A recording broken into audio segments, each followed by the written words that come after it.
Cinema అయితే కొంచెం బాగానే ఉందండి. అంటే స్టార్టింగ్ కొంచెం ఫస్ట్ హాఫ్ కొంచెం స్లో పేస్ నడిచింది. ఓకే. బట్ సెకండ్ హాఫ్ కొంచెం అనుకోనివి కొంచెం విధంగాను ఇట్స్ గుడ్ డీసెంట్ వాచ్.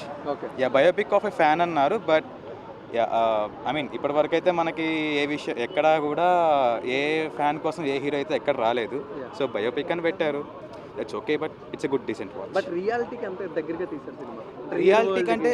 రియాలిటీకి అంటే లైక్ 50-50 మ్యాచ్ అవుద్దండి. లైక్ మోస్ట్లీ కొన్ని సీన్స్ ఏదైతే ఉన్నాయో అవి రియాలిటీలో టు బి ఫ్రాంక్ అవి సీరియస్గా అనిపించవు. ఓకే. ఓన్లీ ఫర్ ఫ్రిక్షనల్గా తీసినట్లే అనిపిస్తుంది. బట్ ర్యాపో కమ్‌బ్యాక్ అనుకోవచ్చా ర్యాపో?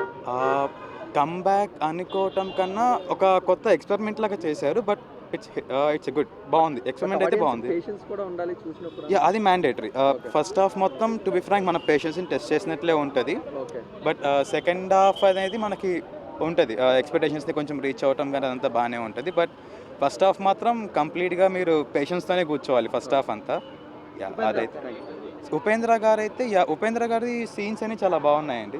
ఉపేంద్ర గారి సీన్స్ బాగున్నాయి. ఆయన యాక్టింగ్ కూడా కొంచెం కొత్తగా చూపించారు. ఆయన డ్రెస్సింగ్ స్టైల్ కానివ్వండి అదంతా కానీ.